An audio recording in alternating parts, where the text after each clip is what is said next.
also on Facebook, okay? So we are live on Facebook as well. Hello all, if you can hear us, listen to us, and watch us, please do let us know if everything is okay. We are here with María Scheibengraf. Yeah. And we are also live, if you see me watching on the left, I'm also live. Hello, Patricia. I'm also live on Instagram. And are you there, Maria? Yeah. I don't see you on my profile. V translations, right? No, I want on the personal, I want live. Virginia.Katsimpiri. Is that okay? Oh, sorry. Yeah. Let me find you quick. Yeah, here you are. Okay. Some people, they're saying they're going on Facebook to watch us. So we are live both on Facebook, Instagram, YouTube. So if you see us, let us know. We have comments here. Hello. Live streaming is on the Facebook group or the Facebook page? The group, right? The one that you can share is on Virginia Katsimpiri page, which is public. The group cannot be shared because it's okay. I added you on Instagram as well. Okay.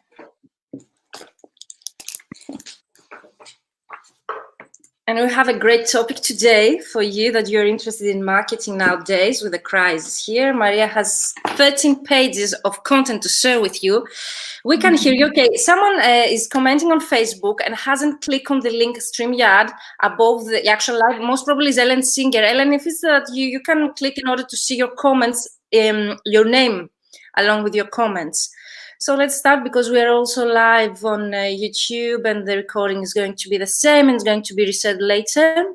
If you have any questions, okay, now you are also on Instagram. Can you please let us know if you can hear us on Instagram as well?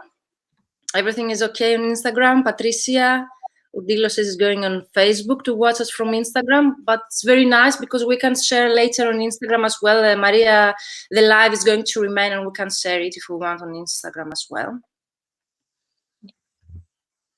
Good.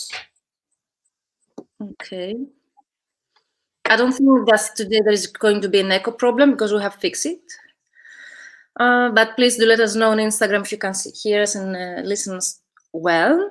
So thank you all for being here today at the Ask Your Mentor Anything live sessions that we share weekly in Facebook Mentoring for Translators group and Starting Out Translators. And now we are live also on Instagram and YouTube channel. So we have many questions about today's topic, and Maria is with us from the UK. Maria, is that correct? Are you in London? Where are you based? Yeah, I'm in London. Okay, and today's topic is going to be marketing with zero budget, and something we decided along with Maria because Maria has so many things to discuss about, but we decided today to discuss this because I find it very useful for all of you. And also I find it very useful, especially nowadays with the virus, because I get so many questions of you. There is a lot of echo says also on Instagram. I was about to have you put your headphones on Instagram? I have the headphones on the phone. Okay, me too. So I don't know why there is an echo. I'm going to put the volume down a bit on the laptop. Yeah, I'm going to put also the volume on the phone. So hello, Mandy, can you say, I'm afraid the audio is quite bad. I hear everything twice. Mandy, still, because we like minimize the sound here. What about now, Mandy? Is it working better? Okay, can you see the comments also? I can see the comments. Yeah, I'm with Mandy. So Mandy, you can find us also on Facebook if that's a problem, or on YouTube, Virginia Katsimpiri channel. Hello from Portugal. Hello, translinguist. Hello all. So let's start. Better, she says. What did you say? It's a bit better, says Mandy. But Mandy, if you have any problem, though, you can find us on Facebook. The recording is going to be later as well, and also on YouTube. So any mean that you find better to watch us. But also the live is going to remain in the group, in the Instagram also live. on both pages, but do let me know if it is any better now or if there's something that we can do about it. But in any case, let's start because we have so many things to say. Maria has prepared, and thank you so much for that, Maria, 13 pages of hi, Chaba. Chaba is going to do the live rehearsals today, but he found the time to come. And thank you so much, Chaba, for being here and supporting this initiative. Both of us are going to be speakers at the BB conference. Is that correct, Maria? Are you a speaker at BB conference? Yeah. Which days you're on the Friday, so Friday the 24th of April. Okay, mine as well. So both of us are going to be Friday 24th at BB conference online event. So you can watch us there. Yeah. So let's continue with our topic today. And would you like to introduce a bit yourself to those that might not know you? I can say that we were both speakers also at the Translation Mastermind. That's how we had a similar topic about LinkedIn, but yours was most about like content marketing on LinkedIn, and mine was like techniques, how to use the search button in order to find clients and jobs there. Mm-hmm. And beside that, I think that we've been following each other like on social media, like LinkedIn, and I don't know any other. Hello, Mandy. So Mandy is also on Facebook. Great. Okay, so this is going to, I don't know why there is still an echo since we have been using the headphones. Anyway, we'll try another way next time. And so that's a bit how we know each other with Maria, and Maria is all yours now then. Okay. For those of you who don't know me, I'm María Scheibengraf. I'm a certified English to Spanish translator. I'm based in the UK. I specialize in marketing and IT, and I've been working as a freelancer since 2011, so 9 years now, but full-time since the end of 2016 when I co-founded Result Translation Services with my 3 best mates from uni. And it was around that time that I settled permanently in the UK as well. I work with lots of document types, and they're all within the marketing and IT field. I'm going to be sharing my tips and tricks from my own experience today, because we marketed and we started our company, Crisol, with 0 budget. So we only started investing a little bit of money this year, end of last year. So after 3 years of doing everything with 0 budget, and we're doing really well. So I'm going to be sharing our tricks and tips, because it is possible to do it. A lot of people say it's not, but it is. Mm-hmm. What else can I say about myself? So to share with you a bit of my journey in the industry, my first project as a freelance translator was, like I said, in 2011. I was doing my 2nd year at uni, and it happened by chance. So I had been sending lots and lots of CVs everywhere to any email address I could get hold of. I just sent my CV, and one of them came back to me after a few months and assigned me a little project. They paid pennies. It was horrible, but I was desperate to gain some experience, because our uni course did not provide a lot of hands-on or practical experience. A lot of theory. Academically speaking, it's great education, but when it came to practice, it was pretty bad. So I grasped the chance to get some practice that way, and I did a few projects for this agency until I got tired of it, of being paid pennies, and I diversified and started contacting other agencies as well. The thing is that at the time I was doing a 5-year university course in Argentina, which demanded about 30 weekly hours of attending class, and I had 2 or 3 jobs on top of that as a teacher of English and at a consultancy agency. So this consultancy firm did lots of research, especially in marketing and in politics. And I learned most of what I now know while working there. So a lot of the marketing knowledge I had prior to founding Crisol Translations and to studying more in the field and stuff came from that job that I had back in the day. Very sad what you made also. Is that correct? Sorry? the research that you made, they say, I'm a bit distracted because they say there's an echo still on Instagram, but there is nothing that we can do. The sound is not good, says also. Can you join us on Facebook, Mentoring for Translators group, or either my page on Facebook or on YouTube? Yes, I know there is an echo. There is nothing that we can do right now. Unless, Maria, you can put also your if you had a second pair of headphones on your laptop. That could be a solution right now. I just took off the headphones from my phone. I don't know if that makes it any better. No, that might be more, that might be worse. But in any case, guys, you can find us on Facebook, YouTube, and the recording is going to be later on. It might work if we could wear both headphones on both laptop and phone. The sound on Facebook is perfect. Thank you so much, guys. Yeah, there's an echo on Instagram. Most probably they're hearing us both from PC.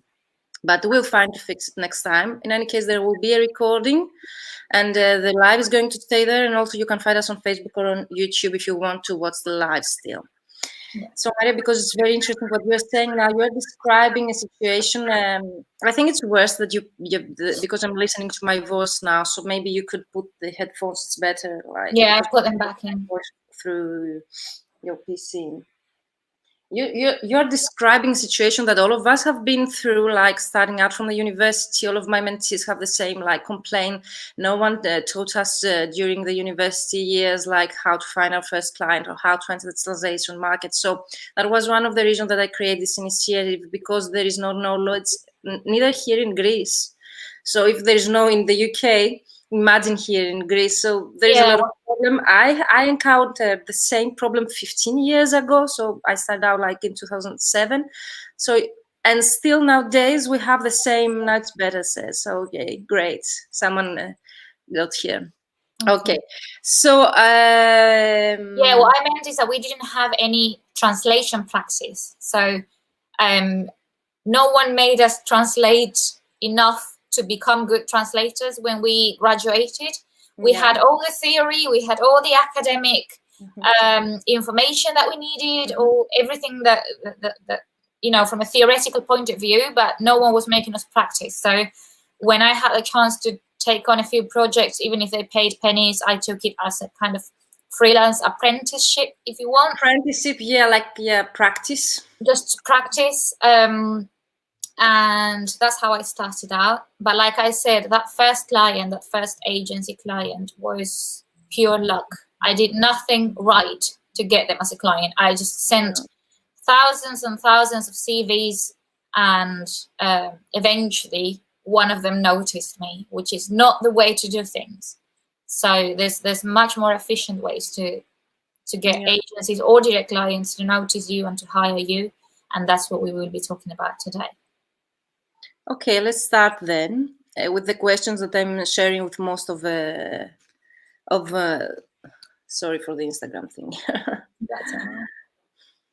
So I would like to mention something which is very relevant at the moment. Yeah.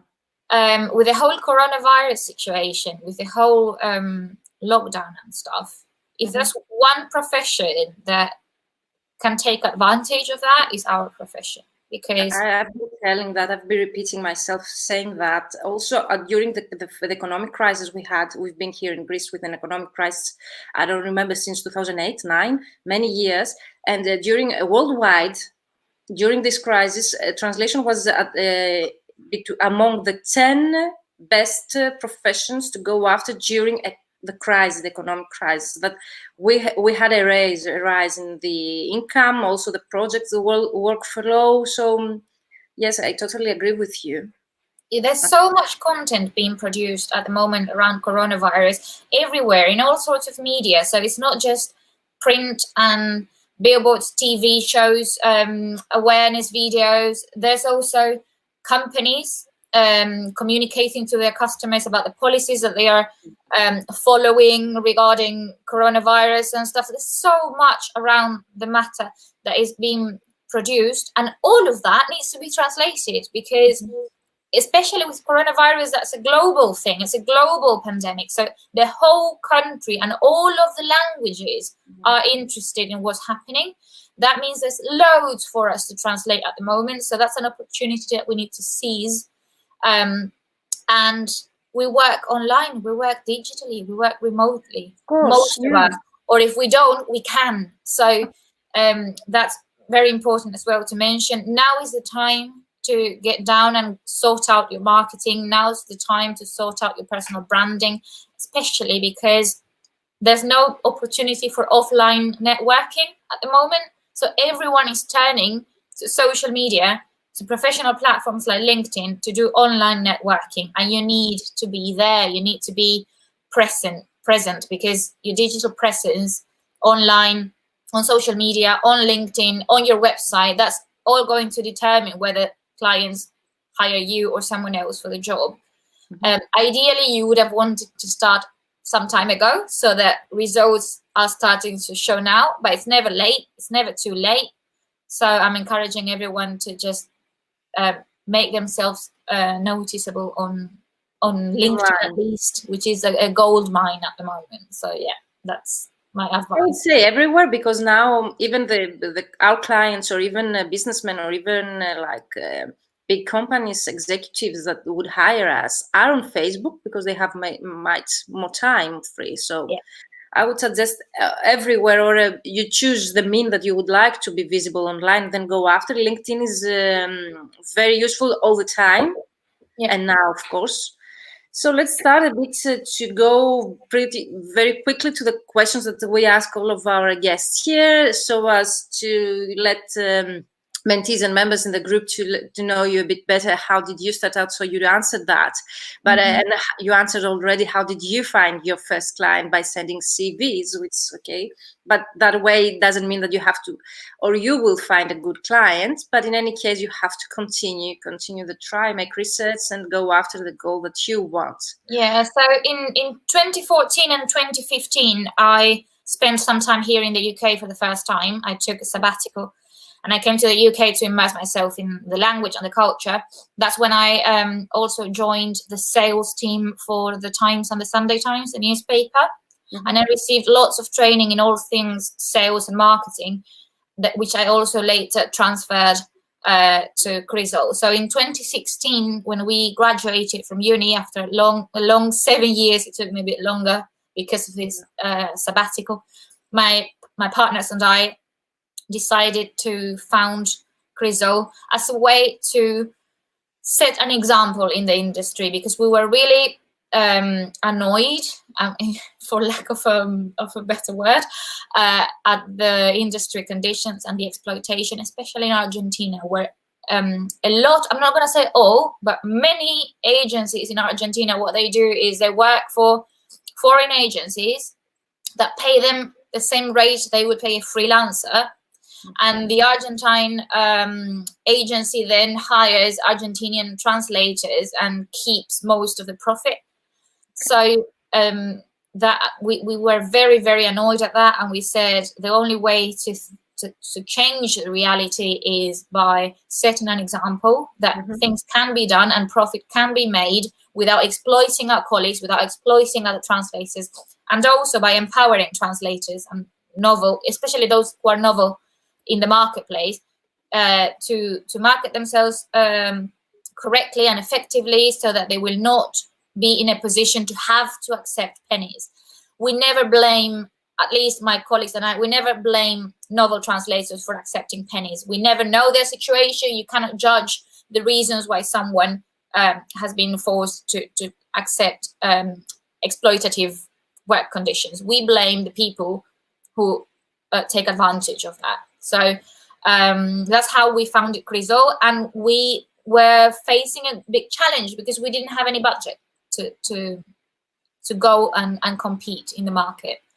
And we also didn't like the fact that we had to compete, because we don't believe in competition. We believe in collaboration. So we had to find a way to collaboratively insert ourselves in the marketplace without a budget. So we said, right, we have to do things ourselves. So I had no marketing knowledge from the time I worked at that consultancy firm in Argentina, and from when I worked in the sales team for the Times and the Sunday Times, my colleagues had knowledge in other areas, website building and stuff like that. We took a WordPress course, and we designed our own website from there. And we said the power, the potential is in social media. So we have to find a way that our digital presence is going to allow us to attract clients our way. We need to make our potential clients relate to our cause and our values and what we preach, and have them hire us as a result. So that's what we did, and that's how we started. It was very slow. So that's the difference between marketing with zero budget and marketing when you have a lot of money to invest in the first place. If you have a lot of money to invest at the beginning, you're going to grow faster. There's no. But it's not only a matter of budget, but how you invest it. So it isn't only a matter like you have the budget, but if you do not know how cleverly to invest it, where you have to invest it in order to see the results that you need to see, it doesn't mean that you are going to see the results if you do not know also how marketing works, and digital marketing especially. So it's a matter of budget, but also knowledge. But in any case, if you have the knowledge and the budget at the same time, yes, things will go faster than with zero budget. Okay, that's the difference. And for those who are just entering now, we are discussing marketing with zero budget, and we just enter the topic. We are going fast to enter the topic. So yeah, I'm going to answer the questions that people sent as well. Yeah, but it's interrelated. Because a lot of the tips I'm going to be giving and the advice I'm going to be sharing can be done with zero budget. So that's how it kind of waves together. So you mentioned social media first. You said that you mentioned social media as a means of advertising your services as an agency, I assume, with two colleagues of yours who started out your agency. Yeah, so the first thing we did was, okay, we don't want to be called an agency, because there's a negative connotation, in our opinion, at least in Argentina, of being a translation agency, because most translation agencies are exploitative. We didn't want to be, or to be called, or to be associated with an agency. So we said, right, we're not going to market ourselves as an agency. We're going to market ourselves as a team of freelancers. And we had to find something that made us stand out from the rest. So, right, we are small, so we are at a disadvantage. That's the first thing we said. We are very small, we have no budget, we have no resources. That puts us at a disadvantage regarding other agencies or companies. But not necessarily. Why? Because being a big agency has its disadvantages for a lot of clients. So a lot of big agencies are not able to provide a level of customization and personalized service to their clients, because they're managing thousands of clients. Sometimes not the same person can take care of everything for the same client, so there's a lot of rotation, miscommunication. So we had that in our favor. Then we said, if we can say that's the advantage of the structure of your company. So this is something that I'm sharing also with my company, if I can say like that, the trust that you give to the client, that you are the person behind, you are going to take everything care, and you're going to deliver on time with quality, and they know who to search for whenever they need to search, the translator or the project manager or whoever is responsible for the translation that they assign. Yeah. So being small has its advantages. You don't have to think of being self-employed or a freelancer or a small team as something bad. Everything is relative. So there are clients that will need you to be small, that will need you to be a freelancer, because that's the way that you can help solve their actual problems. So I'm going to be mentioning how to become aware of those problems in a minute. But basically, you need to try and establish what you have to offer and how that sets you apart from your competition in a way. So the first thing we did was, like I said, build a website. We couldn't pay a web developer at the time, So we took a WordPress course. It took us several weeks of training. I bet. So that's the other thing. Everything is slower when you don't have a budget, but it can be done. So after several weeks of training ourselves up in hosting and WordPress and everything, plugins and themes and I don't know what else, we kind of understood how it worked and we built our website and it looks fine. It looks professional and everything. Okay. So that was done. Then we went on, we did pay a graphic designer to design the logo because we believed that a professional logo was a key investment, but it honestly wasn't a lot of money at all. Not at all, especially being 4 of us, we could divide the costs. So that's the only thing we actually did invest in at the beginning, the logo. And then we went on to social media and created pages on Facebook, Twitter, Instagram, and LinkedIn. And we made sure that we kept publishing and posting content and useful stuff. But we got it wrong at the beginning, very wrong, because the kind of stuff that we were sharing, the kind of stuff that we were posting about was appealing to our colleagues, not to our potential customers. So we would share stuff about, useful things to know when you are a translator, how to, lots of things that were appealing to our colleagues, but we were sharing absolutely nothing that could appeal to a potential client. That's a very common mistake. Yeah, that's a very common mistake I see nowadays for not only agencies or small companies or LSPs, but also as freelance translators. It's a common mistake that we all make, that trying to share valuable information, but that addressed to other colleagues rather than our clients, which is not entirely incorrect, at my opinion, because it's showcasing expertise somehow, knowing your field, but doesn't attract the clients that you might want. Maybe referrals from other colleagues. Okay. Exactly. So there is a point to doing it, but it shouldn't be 100%. Exactly. What is the percentage of that? Would you recommend as a percentage? What would be a percentage? Since you mentioned what we do at Criso, we share posts, for example, on the LinkedIn page 4 times a week on average.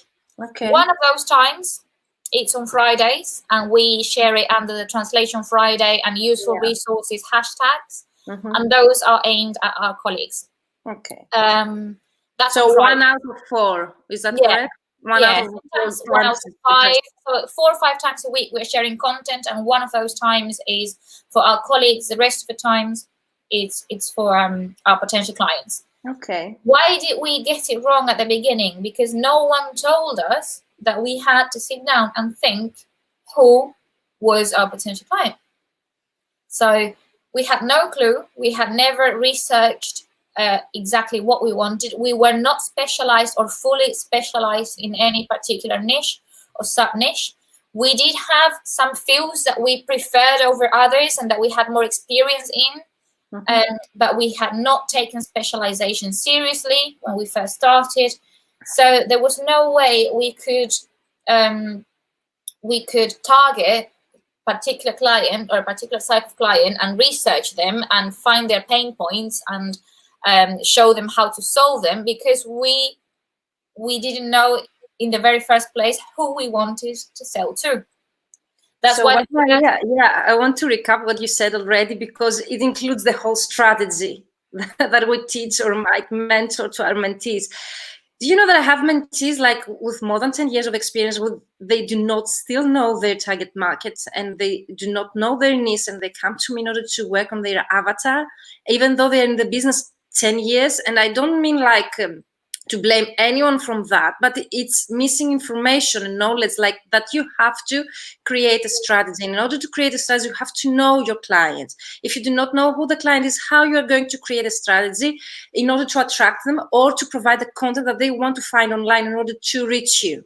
So what Maria already mentioned, I'm usually doing that, I'm sorry I'm interrupting you, is to recap, because you shared some very useful information here. The missing point that we have as starting out translator is that we do not know our target market, or we think that by providing a general profile of translator that we can undertake everything, we have more clients, which is wrong.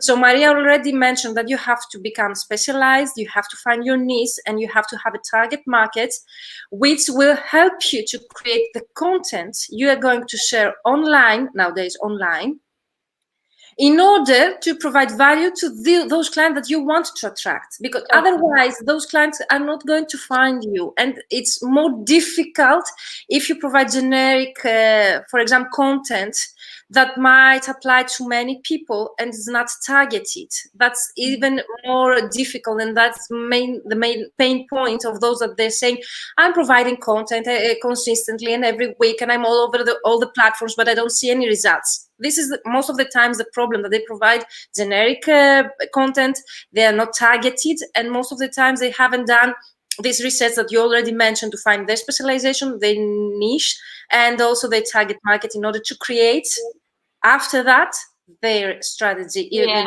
I've got something to illustrate what you're saying.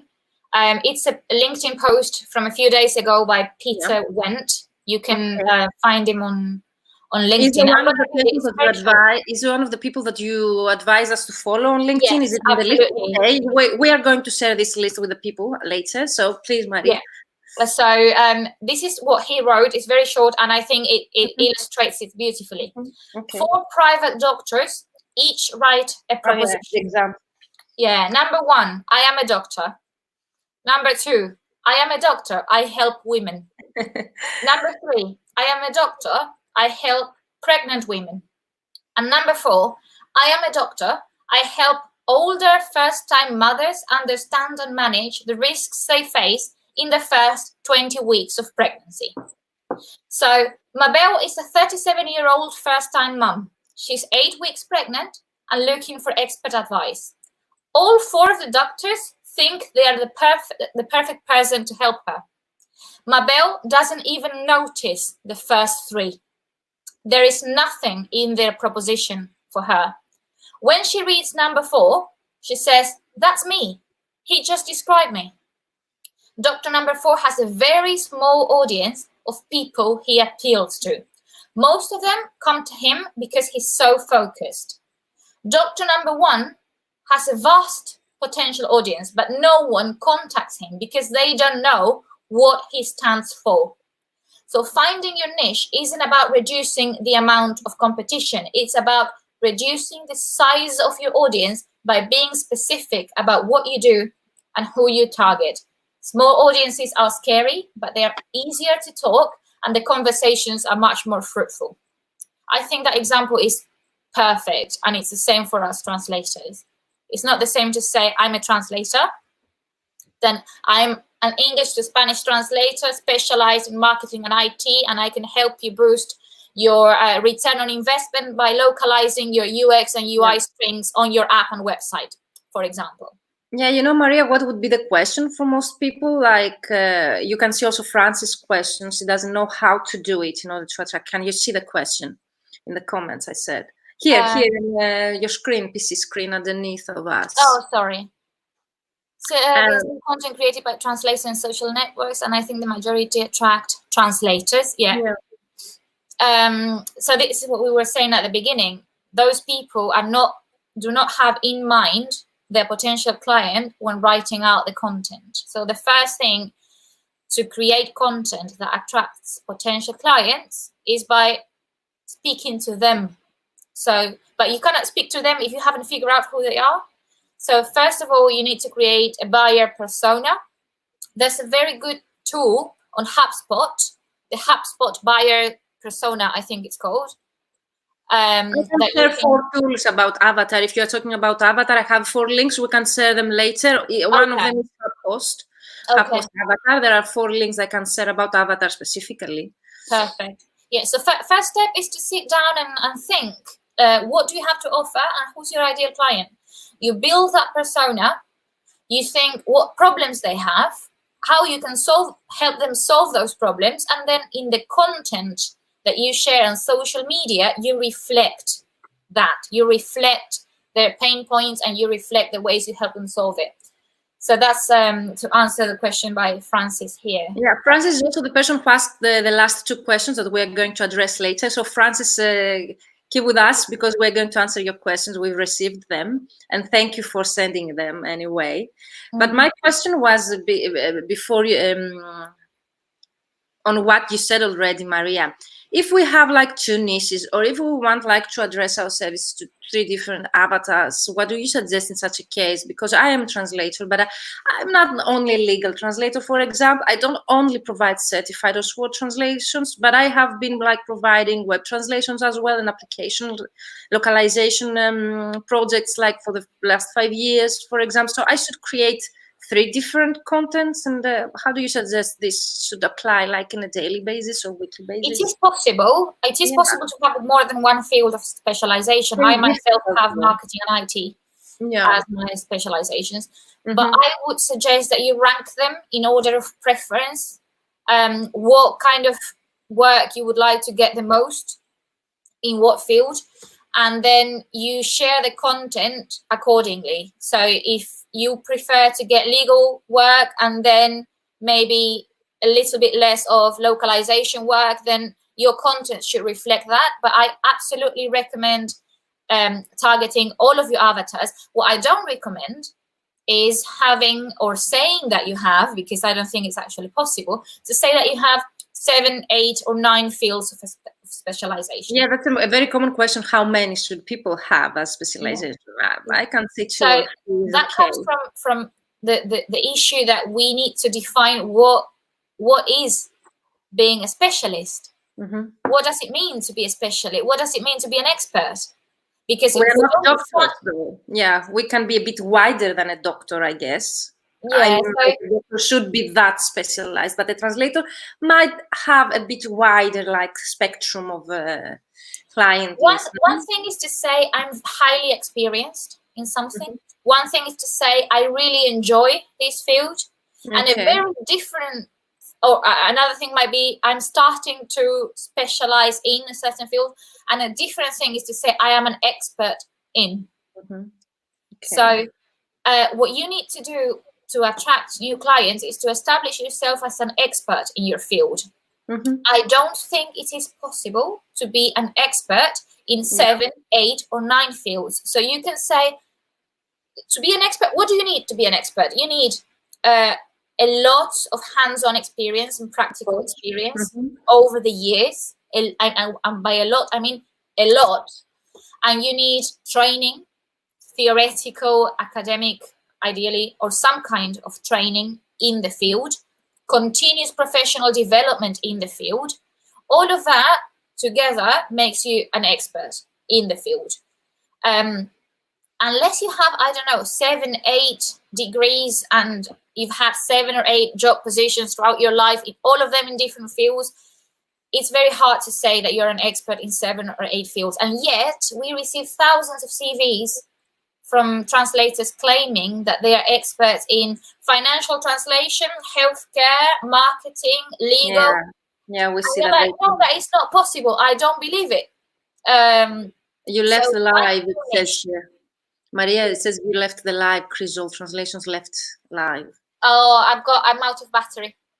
Okay, it's okay. So thank you guys on Instagram that you are watching us. So please do find us on YouTube. We are still live there for sure for the rest half an hour. So find us on YouTube, Virginia Katsimpiri, or on Facebook, Mentoring for Translators group. See you there. Bye-bye for now.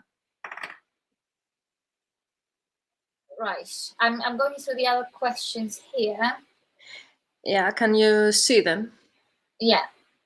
Sorry, the ones that you sent, I'm going through. Okay, I had one last question about the headline that you mentioned, because here we, like in your example, the doctor, we saw a headline that he is using. So if you have, for example, 2 or 3 specialization, which is an okay in our field, what about the headline? Because in the headline, we have to use only one. Do you mean in the LinkedIn headline? The LinkedIn or the doctor's headline or whatever we use in order to market our services. The headline might be everywhere, not only on LinkedIn. Okay. That has to be one. If it's the LinkedIn one, I was just going to say that they've expanded what you can actually see on the feed. Before, you could only see 3, 4, 5 words of the headline when you were scrolling down the feed under the person's name, and now you can see a lot more. So I was going to suggest to take advantage of that. In the headline, like I said, I would rank your fields of specialization in order of what you would like to get more work of. And in the headline, would you use the most? I would use, if I have space and if it's compelling enough, I would use the 2 or 3 of them. Okay. I actually do. I do mention marketing and IT on my personal profile, but I rank them in order of preference. So I prefer working on marketing and then on IT. So that's how I rank them. But also, you won't be including the same content on the different platforms and pages you have online. Yeah. In some of them, you've got more space. In other ones, you've got less space. In your potential, for example, marketing client might be hanging out on Instagram and LinkedIn, but not on Facebook. So maybe you want to customize your Instagram and LinkedIn headlines to appeal to them, and your LinkedIn headline to appear to your other potential clients, because you know they hang out there more. But you need to find that out first. So our potential clients, most of them are on LinkedIn. Okay. So we go there as the first point of contact. Okay. Yes, we are present in other platforms because that gives us credibility and authority, and it makes us look more professional. But we know where our clients are hanging out, and that's where we're going to publish the most content, because we want them to see us, if that makes sense. Maria is sharing her experience because she's a marketing expert, like translator, so might find online more potential clients rather than other expertise or specializations. Yeah. But in any case, it's very helpful to find out where your clients are and then to start they're consistently providing if you're a healthcare translator and you want to target scientists, for example, well, find out what scientific or medical or healthcare events are happening in your town after quarantine and lockdown.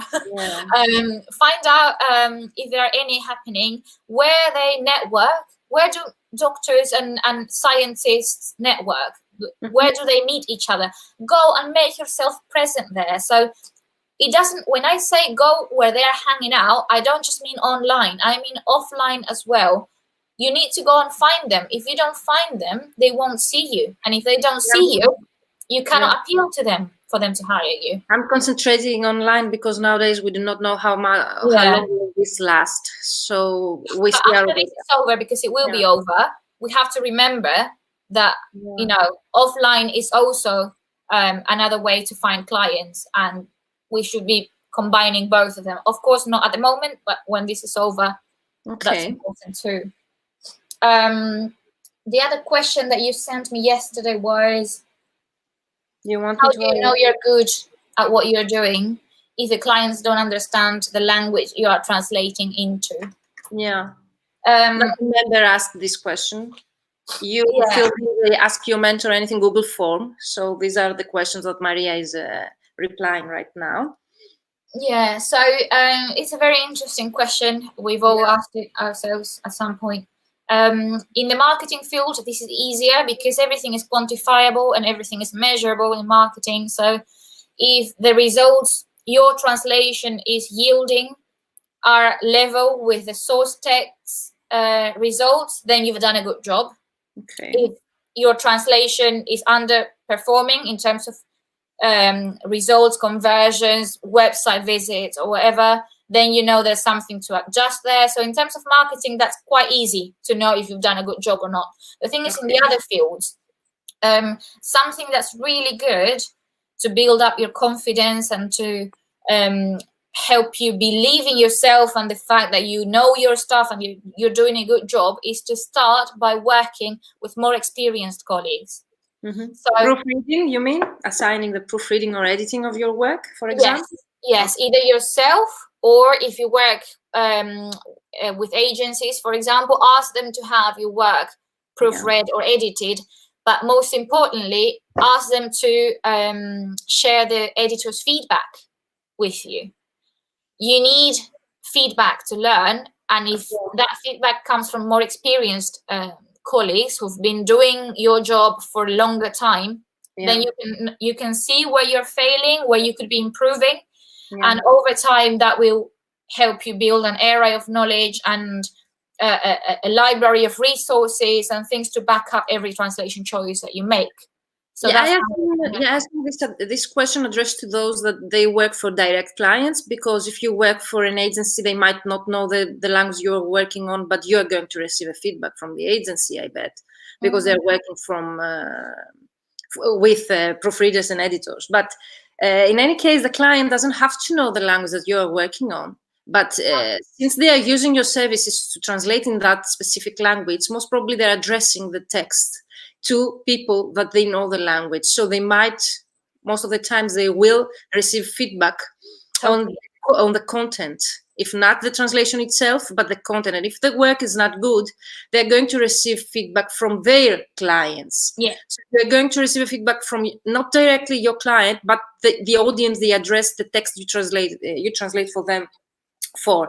So there is always a way to receive feedback. But in any case, if you're starting out and you want to receive feedback, and if the client doesn't know the language, you should work with agencies first, and LSPs to receive feedback, or other colleagues, as Maria said, with a proofreader or editor that are experts in the field or more years in the business, so as to provide you feedback. Yeah, totally. So the next question is how to join the translation industry and start getting projects. No, we answered that. Is that correct? Yeah, one tip. Google your own name. Sorry? Google your own name. Yeah, you mentioned that in your comments, yeah. Yeah, what comes up? Because it should be, the first page of results should be all about you, and it should be all relevant, and it should be about what you do and your work and stuff. So if you Google your name and nothing relevant comes up, there is something that you need to fix in terms of your digital presence. So that's a tip that I can share in terms of how to measure. Yeah, unless you're lucky enough, like me, there is no other with my name. So every time that I Google my name, like you, okay, so we didn't need to do anything like to find our names, because there is no relevant content on that. So yeah, but I used to Google my name and my what was it called? Photolog, I think, came up. It was like an Instagram from 10 years ago where I shared selfies when I was 15 years old. Yeah, that's not relevant. I don't want my potential clients to be seeing that. So okay, you scare me right now. I have to start. That's a bit scary. Okay. So find what is coming up. Delete from the web everything that you don't want your clients to see, and make sure that your presence is filled with stuff that you want them to see. That's my tip. Thank you so much, Maria. So next question is what type of contacts that is we are addressing. So next question was what type of contacts could be the most relevant to have in order to find translation gigs? How do you get new leads now? It was one person who asked both questions. Most probably they are addressing this question during the coronavirus season that we are living, all of us. We shouldn't be having to change anything in this coronavirus situation, except for not attending offline events. But the rest is exactly the same. You need a marketing strategy, ideally a content marketing, an inbound marketing, so that clients find you and approach you instead of you going after them. And the type of contact will depend on your particular potential client and buyer persona. So if you want to work for agencies, if that's your potential client, then you should be trying and to build relationship with vendor managers at those agencies. If you want to work for app developers, then you should be building relationship with the decision makers at those app developing companies. If the same with the scientists example I was giving before. First, find out who you want to sell to, then find out who the decision maker is in that company or group or individual, and then try and build relationships with them. But it's also important to build relationships with our colleagues in the translation community, because they could be referring work to you as well. You could be needing them as well. What if a client comes to you and says, actually, can you help me solve this problem? I need this language combination sorted out, and it's not your language combination, but you have a colleague that you've built a relationship with that can help. Then you are giving a good image to your client because you've become their problem solver. You found them someone to help. So contacts and relationships with our colleagues are very important too. Yeah. That's how I would answer that question. I don't know if you have anything else to add to that, Virginia. Yeah, I would like to add, like, most probably the person who asked this question might not be a translator yet, because if there were translators, they would understand that we find translation gigs everywhere. Like, anyone could be a potential, like, translation provider for us, like could be a family member, or referrals, through referrals, I mean. So what we do is we encounter and we deal with anybody like being a potential client of ours, depending, of course, on your needs. But as a starting out translator, everyone could be a client of yours if you are dealing, for example, with the certificates, for example, or sworn translations. Everyone would need in their career, their personal life, the certificate or some personal documents to be translated. But if you're also specialized, someone could refer you to someone who is looking for a medical translator, for example, sometime in their career, in their life. So for me, finding translation gigs, unless you're going after agencies, anyone could be a referral to you for a potential project. So we have a question. Hello, Tanya. There will be a recording. Says we look gorgeous and she missed the beginning, but the live is going to stay later, and also there will be a recording. There is a question from most probably Ellen Singer. Is a website crucial for marketing services? Some people argue prose works as a website. No, a website is not crucial, but it will help with your credibility, your authority, and conveying or projecting a professional image. So it is crucial, but it's not directly the mean that you're going to market your services. It works like as an gives you the credentials, the credibility, maybe. I honestly don't think it is crucial if you have a strong personal brand. And by personal brand, I mean the associations that your potential clients make with your name. So if you're very, very popular on a certain type of social media, I don't know, if you have a very strong presence on LinkedIn or a very strong presence on Facebook, and your potential clients hang around Facebook, and you've got a very good Facebook page, then a website might not be crucial or essential for you. But you need to assess first where your potential clients would go to find a solution to their problem. If they're going to go on Google, I need a translator for this or that language combination, then a website is crucial because you need to pop up on Google in the first page.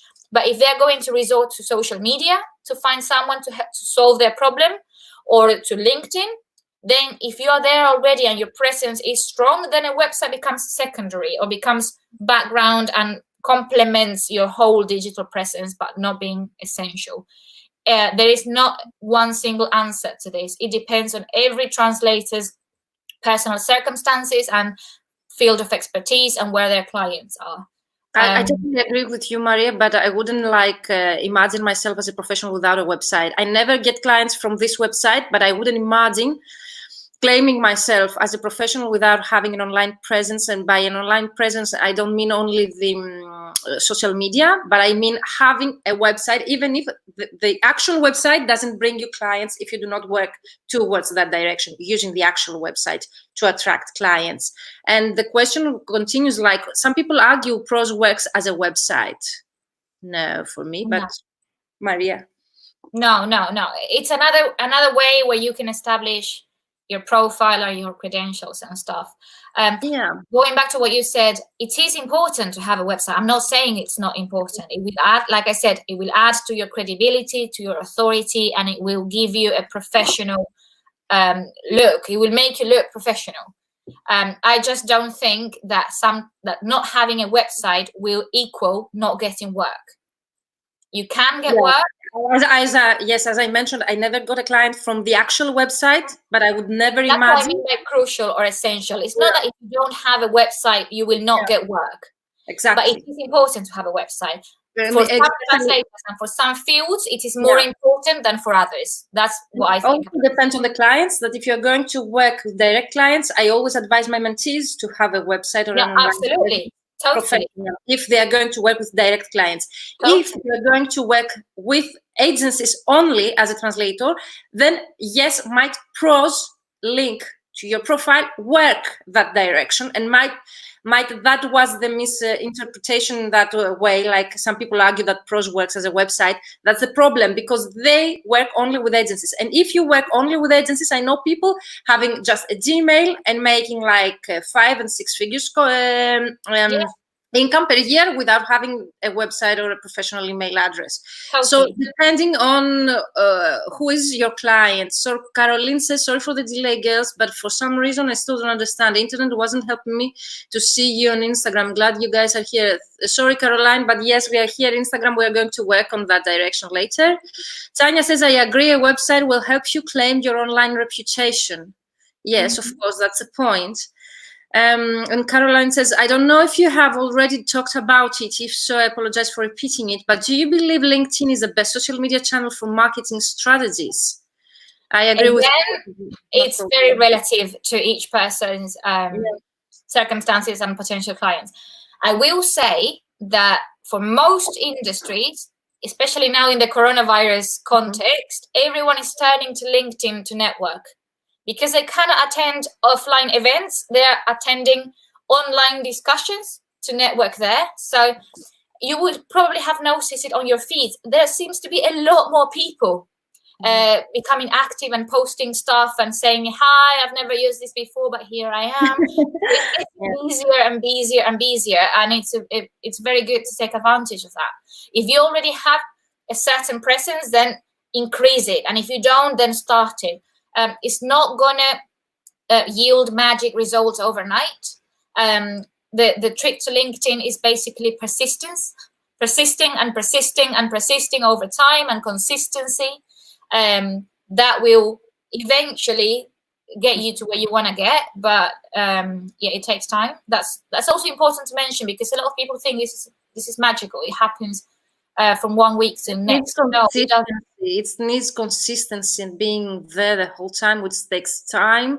But if you have the right strategy and the planning ahead, might this be a bit easier in the meantime. But we could ask Maria, since we have her here and she's doing like some magic things on LinkedIn later. So about the question if LinkedIn is the best social channel for marketing strategy, I don't know if it's the best. It depends on what you are looking for there and what you want to attract on the social media. But I find like Instagram raising like the last year, for example, and I'm seeing a lot of like things going on there, for example, and also clients potential being there. Whereas like if you would ask me 1 year ago, 2 years ago, I wouldn't agree with that. I would go with Facebook, for example. So it depends on the trends always. But well, LinkedIn, Facebook and Instagram doesn't work for us, for example. Sorry? Or doesn't work as much. For us in particular, we found it depends on how you do it and where do you target your services. Like for example, Instagram works better for me rather than Facebook, for example, but it's a combination of means that we are using. I'm not like concentrating only on Instagram and neglecting Facebook, for example. It's a combination of things that we are doing. LinkedIn is a more professional. You might find professionals there to share your expertise. And also there's a question like, should I have other translators in my network or not? Because I know a lot of colleagues that they are deleting their translators, colleagues there. Oh, that's silly. That's stupid. But you've heard it, have you? Sorry? You have heard that, haven't you? Like there are colleagues that they're deleting other colleagues from their network on LinkedIn. I think I heard that some time ago. I forgot, and now that you're mentioning it again, I think it's stupid. I think those people are in a competition mindset or framework. You know, everyone else who is a translator is my competitor. It's not. If you have a niche, a sub niche, you're an expert in what you do, and you change from competition to collaboration, then you stop worrying about the other people being there. Plus, you will need them and they will need you. You need to be forging relationships with your colleagues. I think that's super important. I got like my highest paying client through a referral from a colleague. I've never forgotten that, and I will not. So for me, do you know that they book a call with me in order to advise them how to use LinkedIn to address their services both to translators and to the potential clients? So it's a huge how to say that, like they have a problem how to deal with that. They do not know how to deal with that. So if you have more questions on that, Maria covered that issue, but if you have more questions and you want to discuss it further, we can do it in the Mentoring for Translators group. Tanya says that I mainly work with market agencies. I'm showing here, Maria, you can see it.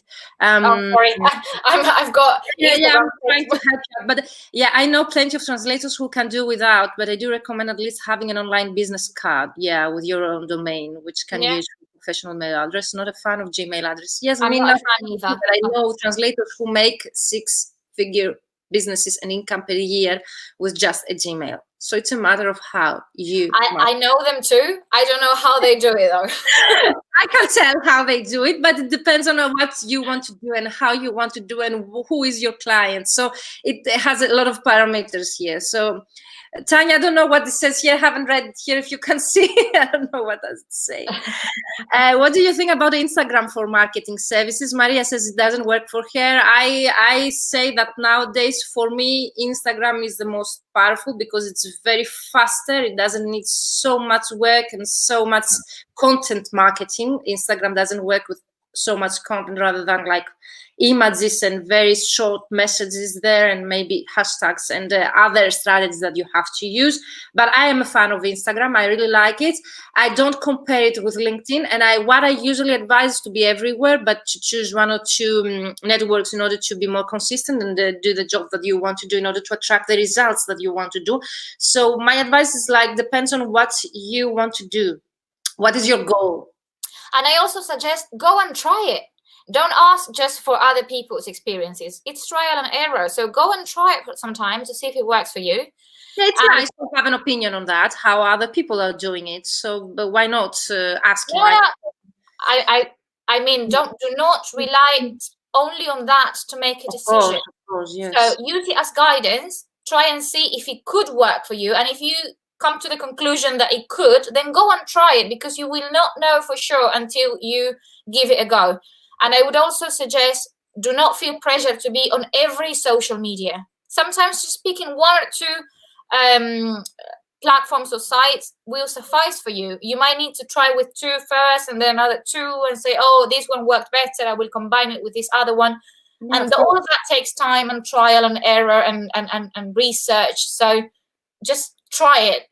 No one will be judging you if it doesn't work for you. You just stop hanging out there and move to another platform if you need to. But and your goal might not be the same with Maria's. I've never got a client on Instagram, says the Facebook user, we cannot see your name if you do not click the StreamYard link above in order to see your name. But I've never get a client on Instagram. You know, I've never got a client on Facebook mostly, but I can tell you that, as Maria already said, we do not use the online presence in order to get direct clients, but it's needed, Maria said already, to have your presence everywhere for credibility, as Maria said. And Maria, you want to repeat yourself. She said that she's not using all of the social media in order to attract clients, but she thought that it's useful to be present everywhere. Yeah. Virginia, I deeply apologize, but I will have to finish the call because I have a newborn baby who's asking to be breastfed. I can hear him from the other room. Before, can we have just 1 minute to recap? And of course. This is I will have to go very soon. 10 tips very quickly to recap. I want 5 or 10 tips how to market your services online or offline for free, as we said, because that's our main topic today. Yeah, it's basically what we've said. You need to build a digital presence, and that is free. So social media is free. Okay, one social media, I'm counting. Yeah.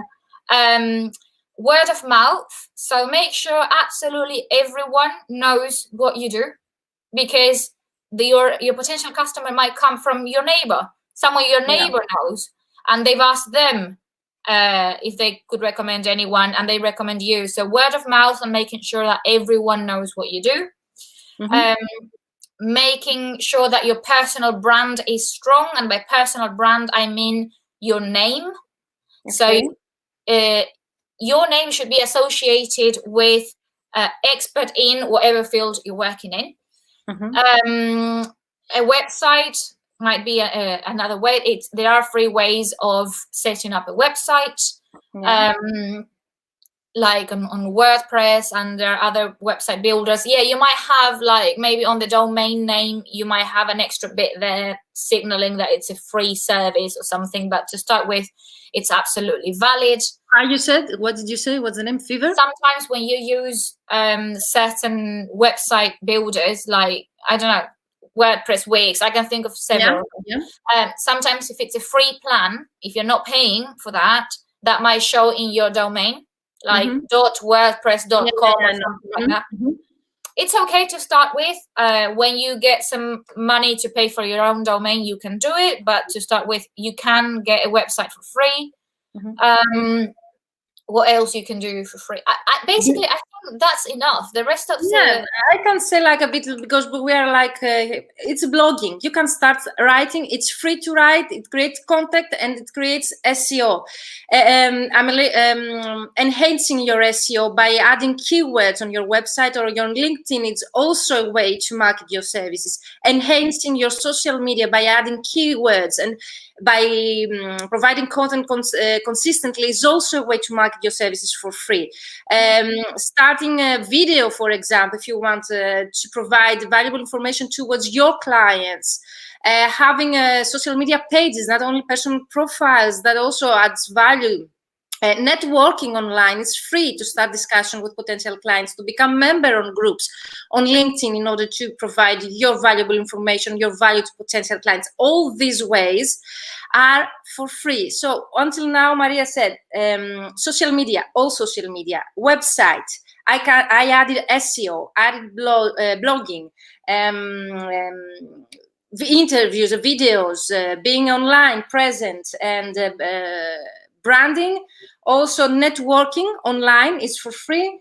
If we're missing anything, get listed with embassies. It's free. Having your own your name online everywhere is free.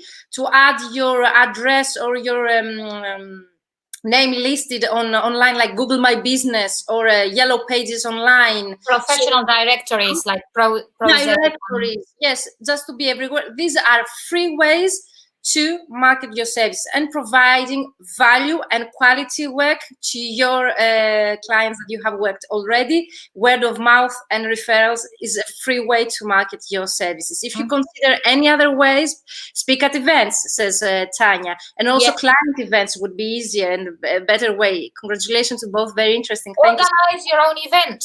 Why not? Maria, please do mention, because you didn't mention the event that you're creating. Just to quickly invite everyone who's in London to the Creative Language Conference. It was going to be on the 8th of May. We had to postpone it for obvious reasons. It's now going to be on the 18th of September, coronavirus permitting. So we might need to revise that in the future. Everyone's invited. So the Creative Language Conference. The website is CL. We will share the link. But you can say. I've also have an online course on introduction to marketing translation for those people who are looking to specialize in marketing. And we have released a discount code, a 20% discount code. So the code is COVID-19 to keep it on theme. And the course is on your website, the marketing? Yeah, it's on our website. So if you go you can find Maria everywhere, especially on LinkedIn. She's very active. Yeah. And thank you, all of you. Thank you, Maria. I don't want to take the time from your baby. Maria has a newborn baby there in the house. Thank you for valuable information. We just shared with you 10 ways to market your services for free. So we can share the content, Maria, with you in the Mentoring for Translators group. Thank you for having you here and accepting my invitation. And we're going to have another live closer to the date. The event is going to take place in September, you said, October? Yeah, September 18th. So before the event, we're going to host another live if Maria's schedule allows us to. So thank you, all of you being here. Thank you for your questions. Have we answered the 2 last questions of Francis, the 2 that you received yesterday? How is it possible to be the useful persona? What tricks are available if we want to convince a potential client? I have typed out the reply in my notes, so I'm happy to paste that on the group or to send it to you. Okay, is there a quick answer that you would like to give now, or is it you do not have the time? Let me find it.